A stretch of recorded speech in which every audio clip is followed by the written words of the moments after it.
इस वीडियो में मैं आपसे बात करूंगा सूचना सहायक भर्ती परीक्षा अधीनस्थ बोर्ड द्वारा 2024 में जो आयोजित की गई है उसके बारे में आपको बताऊंगा इस वीडियो में कि टाइपिंग टेस्ट में कितने विद्यार्थियों को शामिल किया जाएगा, पर स्टूडेंट कितना कंपटीशन है, एक सीट के लिए कितने स्टूडेंट के बीच में अब कंपटीशन रहा है और लास्ट ईयर टाइपिंग टेस्ट में कितने मार्क्स से ज़्यादा को लिया गया है, लास्ट ईयर कट ऑफ कितनी रही थी, इस बार पेपर का लेवल कैसा रहा है, पेपर की कैटेगरी वाइज पदों की संख्या भी आपसे चर्चा करूंगा।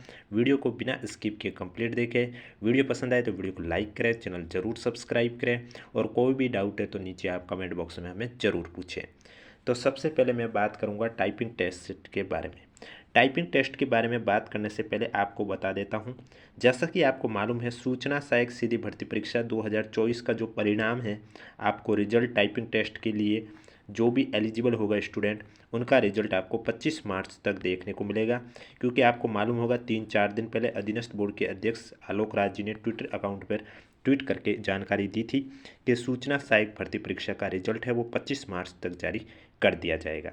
अब यह भर्ती परीक्षा इस बार आपके टोटल 2730 पदों पर आयोजित हुई है। 2730 में से देखा जाए तो नॉन टीएसपी के 2415 हैं और टीएसपी के हैं 315। तो अब कितने स्टूडेंट टाइपिंग टेस्ट के लिए एलिजिबल होंगे उसकी जानकारी दूंगा। आप देख सकते हो, जब मैं स्क्रीन को थोड़ा स्क्रॉल करके आपको नीचे दिखा रहा हूँ, टंकन गति परीक्षण, इसमें आप देख सकते हो यहाँ स्पष्ट रूप से लिखा हुआ है। क्या लिखा हुआ है? केवल उन अभ्यर्थियों का कंप्यूटर मशीन पर हिंदी और अंग्रेजी भाषाओं में गति परीक्षण लिया जाएगा जो परीक्षा के भाग फर्स्ट में अहित हुए हैं। यानी कि फर्स्ट पेपर जो आपका कंप्यूटर बेस्ड टेस्ट हुआ था, जो एलिजिबल स्टूडेंट है उनका गति परीक्षण लिया जाएगा। अब एलिजिबल में से भी किनका लिया जाएगा, तो आगे लिखा परीक्षा के भाग द्वितीय में प्रविष्ट किए जाने वाले अभ्यर्थियों की संख्या विज्ञापित रिक्तियों की लगभग 3 गुना होगी। यानी कि विज्ञप्ति जारी हुई है उसमें पदों की संख्या कितनी है, तो आप देख सकते हो उसमें आपके जो पदों की संख्या है वो 2730 है। इसके 3 गुना अभ्यर्थियों को टाइपिंग टेस्ट के लिए लिया जाएगा। यानी कि 8190 स्टूडेंट को टाइपिंग टेस्ट के लिए शामिल किया जाएगा और इस बेस पर कट ऑफ बनाई जाएगी। अब टाइपिंग टेस्ट का पैटर्न क्या रहने वाला है उसके बारे में जानकारी देने से पहले अगर कोई भी डाउट है तो नीचे कमेंट बॉक्स पूछे। वीडियो पसंद आए तो वीडियो को लाइक करें, चैनल जरूर सब्सक्राइब करें और उसके बाद मैं आपको पर सीट कितने स्टूडेंट में इस बार कंपटीशन है उसके बारे में भी जानकारी दूंगा। क्योंकि जब एप्लीकेशन फॉर्म फिल हुए थे तब ज़्यादा स्टूडेंट पर सीट कंपटीशन था, लेकिन अब वो कम हो चुका है क्योंकि स्टूडेंट ने एग्ज़ाम है वो कम ही स्टूडेंट ने इस बार दिए हैं। उसके बारे में भी जानकारी दूंगा, लेकिन उससे पहले मैं आपको टाइपिंग टेस्ट का जो पैटर्न है वो आपको बता देता हूँ। स्पष्ट रूप से लिखा हुआ है अहर्ता टंकन गति परीक्षण। टाइपिंग टेस्ट को हिंदी में यही कहा जाएगा। यहाँ पर आपको 2 लैंग्वेज में करना होगा टाइपिंग, एक आपकी हिंदी और दूसरी अंग्रेजी। हिंदी के लिए भी 15 मिनट का समय दिया जाएगा और अंग्रेजी के लिए भी 15 मिनट का समय दिया जाएगा। आगे लिखा हुआ है अहर्ता टंकन गति परीक्षण में कोई अंक प्रदान नहीं किया जाएगा। यानी कि टाइपिंग टेस्ट में आपको कोई अंक नहीं मिलेगा। आपकी जो मेरिट बनेगी वो पहला पेपर हुआ था उसी के बेसिस पर बनेगी। आगे यही लिखा हुआ है कि योग्यता सूची परीक्षा के भाग फर्स्ट में प्राप्त अंकों के आधार पर ही तैयार की जाएगी, किंतु केवल वे अभ्यर्थी जो टंकन गति परीक्षण में अर्हता प्राप्त करते हैं योग्यता सूची में सम्मिलित किए जाने के पात्र होंगे। यानी कि जो आपकी मेरिट बनेगी वो टाइपिंग टेस्ट में जो सम्मिलित स्टूडेंट होंगे 8190 उन्हीं के आधार पर बनेगी, लेकिन टाइपिंग टेस्ट में आपके कोई भी नंबर ऐड नहीं होंगे। नंबर आपके जो पेपर हुआ था सीबीटी बेस पर उसी के आधार पर मेरिट बनेगी। इसके अलावा आप देख सकते हो यहाँ स्पष्ट रूप से लिखा हुआ है केवल उन अभ्यर्थियों का कंप्यूटर मशीन पर हिंदी और अंग्रेजी भाषाओं में गति परीक्षण लिया जाएगा जो परीक्षा के भाग फर्स्ट में अहित हुए हैं, यानी कि शामिल हुए। परीक्षा के भाग सेकंड में प्रविष्ट किए जाने वाले अभ्यर्थियों की संख्या विज्ञप्ति रिक्तियों की लगभग 3 गुना होगी, अभी जो मैंने बताया वो। अब मैं बात करूँगा आपकी अटेंडेंस कितनी रही थी उसके आधार पर अब पर सीट कंपटीशन कितना रहेगा। उससे पहले मैं आपको बता देता हूँ मिनिमम पासिंग मार्क्स है इसमें आपके 40% है और SC/ST के लिए आपके कितना है 36% है। आप देख सकते हो यहाँ स्पष्ट रूप से लिखा हुआ है कि सूचना सहायक भर्ती परीक्षा में ऐसे अभ्यर्थी को जो लिखित परीक्षा में कुल मिलाकर न्यूनतम 40% अंक प्राप्त करें, लिखित परीक्षा में हर अंक अभिप्राप्त किया हुआ समझा जाएगा, किंतु अनुसूचित जाति और जनजाति के अभ्यर्थियों के लिए लिखित परीक्षा में न्यूनतम 36% अंक होंगे। अब बात करता हूँ अटेंडेंस के बारे में। तो आपको बता देता हूँ, जब एप्लीकेशन फॉर्म फिल किए गए थे तो टोटल आपके 1,45,334 अभ्यर्थियों ने आवेदन किए। ये जानकारी अधीनस्थ बोर्ड के अध्यक्ष आलोक राज जी ने ट्विटर अकाउंट पर दी थी कि टोटल आवेदन प्राप्त हुए 1,45,334।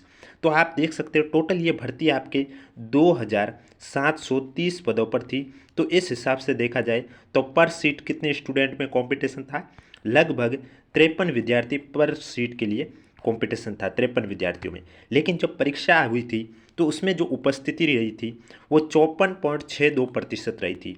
कितनी रही है? 54.62% उपस्थिति रही है।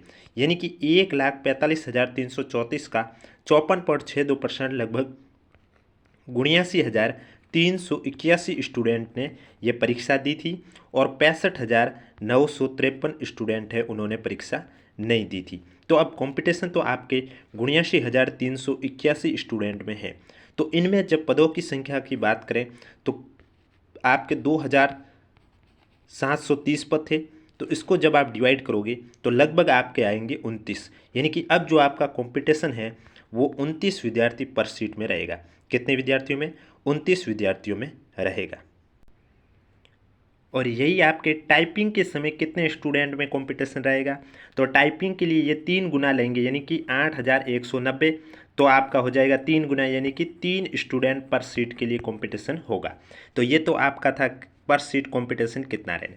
अब मैं बात करूँगा कि आपके कैटेगरी वाइज पदों की संख्या कितनी है। टोटल आपके ये 2,730 पद है। इसमें SC ST जनरल OBC के कितने पद है वो आपको बताता हूँ। उससे पहले अगर अभी तक आपने चैनल सब्सक्राइब नहीं किया तो ज़रूर चैनल सब्सक्राइब करें।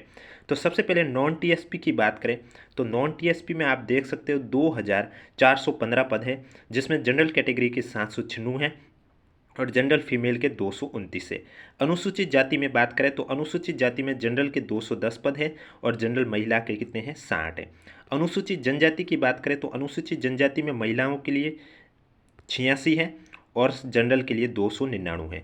अन्य पिछड़ा वर्ग की बात करें तो अन्य पिछड़ा वर्ग में जनरल के 119 है और सामान्य महिला के 34 है। अति पिछड़ा वर्ग की बात करें तो अति पिछड़ा वर्ग की बात करें तो उसमें आपके जनरल के 86 है और सामान्य महिला के 26 है। आर्थिक रूप से कमजोर वर्ग की बात करें तो जनरल में 169 है और सामान्य महिला में 49 है। 12 जिले की शहरिया जनजाति की बात करें तो जनरल में 11 है और सामान्य महिला में 4 है। अब बात करूंगा हॉरिजॉन्टल रिजर्वेशन में। हॉरिजॉन्टल रिजर्वेशन में BLV के 25, HI के 24, LDCP के 24, MI के 24। भूतपूर्व सैनिक की बात करें तो UR के 143, EWS के 30, MBC 15, OBC 21, SC 37, ST 55, total 301। उसके बाद उत्कृष्ट खिलाड़ी की बात करें तो 48 पदों पर यह भर्ती परीक्षा आयोजित हुई है। और इसके अलावा बैकलॉग की बात करें तो BLV में 43, HI के 46। ये तो थे नॉन TSP के। अब बात करूंगा TSP में कितने पद हैं। तो TSP में जनरल कैटेगरी की बात करें टोटल आपके 315 हैं, जिसमें जनरल कैटेगरी में जनरल के 136 है और फीमेल के 39 है। अनुसूचित जाति की बात करें तो अनुसूचित जाति में जनरल के 11 हैं, फीमेल के 3 हैं। अनुसूचित जनजाति की बात करें तो अनुसूचित जनजाति में जनरल के 74 हैं और महिला के कितने हैं? 20 पद हैं। अब मैं बात करूंगा हॉरिजॉन्टल रिजर्वेशन में। हॉरिजॉन्टल रिजर्वेशन में दिव्यांगजन में बात करें तो BLV के 7, HI के 5, LDCP के 3, MI के 3। भूतपूर्व सैनिक में बात करें तो भूतपूर्व सैनिक में UR के 24, SC के 2, ST के 13, टोटल 39। और उत्कृष्ट खिलाड़ी में बात करें तो 6 पदों पर यह भर्ती परीक्षा आयोजित हुई है। और बैकलॉग में बात करें तो BLV के 3, HI के 2। अब बात करूंगा लास्ट ईयर कितने स्टूडेंट को शामिल किया गया है टाइपिंग टेस्ट के लिए, जितने मार्क्स किससे ज़्यादा हुए थे। तो इस बार पेपर का जो लेवल है आपको मालूम है, पेपर का लेवल इस बार आपके पेपर के लेवल की बात करें तो पेपर का लेवल इस बार मीडियम था। बहुत स्टूडेंट की शिकायत आई थी कि सिलेबस थोड़ा बाहर से आया था, पेपर लेंथी था। उस हिसाब से देखा जाए तो लास्ट ईयर आप देख सकते हो कि टाइपिंग टेस्ट के लिए जनरल कैटेगरी में जिनके मार्क्स 100 में से 67.13 थे उन्हें टाइपिंग टेस्ट के लिए शामिल किया गया था। फीमेल के लिए 66.43, WD के लिए 40.14 को शामिल किया गया और DV के लिए 44 जिनके मार्क्स थे 100 में से उन्हें शामिल किया गया था। SC कैटेगरी में बात करें तो SC कैटेगरी में जिनके जनरल में 59.44 थे उन्हें शामिल किया गया था टाइपिंग टेस्ट के लिए। फीमेल के जिनके 55.24 थे उन्हें शामिल किया गया था और डीवी के लिए 37.06 मार्क्स थे उन्हें शामिल किया गया था।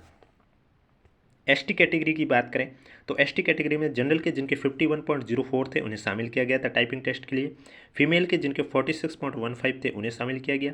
डीवी में जिनके 38.46 थे उनको शामिल किया गया, क्योंकि एससी एसटी के लिए आपको मालूम है मिनिमम पासिंग मार्क्स आपके 36 थे, इसलिए यहाँ आपके 38 को भी शामिल किया गया। ओबीसी कैटेगरी की बात करें तो ओबीसी में जनरल के जिनके 64.33 थे उन्हें शामिल किया गया। फीमेल में 62.23 थे उन्हें शामिल किया गया और डीवी में 40.55 को शामिल किया गया। एमबीसी की बात करें तो एमबीसी में जनरल के 62.23 थे उन्हें शामिल किया गया। फीमेल में 57.34 थे उन्हें भी शामिल किया गया। अब बात करूंगा हॉरिजेंटल रिजर्वेशन में, तो हॉरिजेंटल रिजर्वेशन में बीएलबी के जिनके 35.66 थे उन्हें शामिल किया गया। एचआई में जिनके 35.91 थे उन्हें शामिल किया गया। एलडीसीपी में 55.94 को शामिल किया गया। स्पोर्ट्स पर्सन में 48.95 को शामिल किया गया। आप कमेंट बॉक्स में ज़रूर बताएं आपके कितने मार्क्स बन रहे हैं। अब बात करूंगा टीएसपी कैटेगरी में, तो टीएसपी में आप देख सकते हो जनरल में बात करें तो जनरल की बात करें 65.03 जिनके नंबर थे उन्हें टाइपिंग टेस्ट के लिए शामिल किया गया। फीमेल में 62.23 को शामिल किया गया। डब्ल्यूडी में 49.65 को शामिल किया गया। डीवी में 37.76 को शामिल किया गया था। एससी कैटेगरी की बात करें तो एससी कैटेगरी में जनरल के 53.84 को शामिल किया गया। फीमेल में 53.84 को शामिल किया गया था। एसटी कैटेगरी की बात करें तो एसटी कैटेगरी में जनरल के 35.21 को शामिल किया गया और फीमेल में 34.26 को शामिल किया गया था। हॉरिजेंटल रिजर्वेशन में बात करें तो हॉरिजेंटल रिजर्वेशन में बीएलबी के 36.61 को शामिल किया गया। एचआई के 41.95 को शामिल किया गया। एलडीसीपी में 46.15 वालों को भी शामिल किया गया और स्पोर्ट्स पर्सन में 41.95 को भी शामिल किया गया था। तो ये अपडेट थी सूचना सहायक भर्ती परीक्षा से रिलेटेड। वीडियो पसंद आए तो वीडियो को लाइक करें, चैनल जरूर सब्सक्राइब करें, क्योंकि आपको इस यूट्यूब चैनल पर इसी तरह आगामी एग्जाम से जुड़ी कोई भी अपडेट होगी वो सबसे पहले देखने को मिलेगी।